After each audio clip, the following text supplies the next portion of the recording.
अस्सलामुअलैकुम, आप देख रहे हैं होराइजन न्यूज़ HD। खबर शामिल करते हैं सादकाबाद से। असिस्टेंट कमिश्नर कलीम यूसुफ का चौक बहादुरपुर एहसास कफालत सेंटर पर छापा।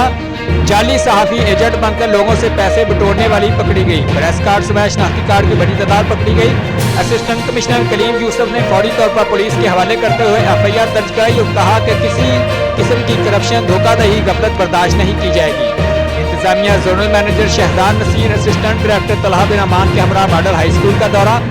असिस्टेंट डायरेक्टर तलहा बिन अमान ने एहसास कफाला सेंटर के अमला को सख्ती से हिदायत की कि किसी की 1 रुपए की कटौती हरगिज़ बर्दाश्त नहीं की जाएगी। ऐसे करने वालों के खिलाफ कानून हरकत में आएगा। असिस्टेंट कमिश्नर कलीम यूसुफ ने मोहम्मद नदीम हजाम नमी एजेंट एहसास कफाला सेंटर मॉडल हाई स्कूल के खिलाफ मुकदमा दर्ज करने का हुक्म दे दिया।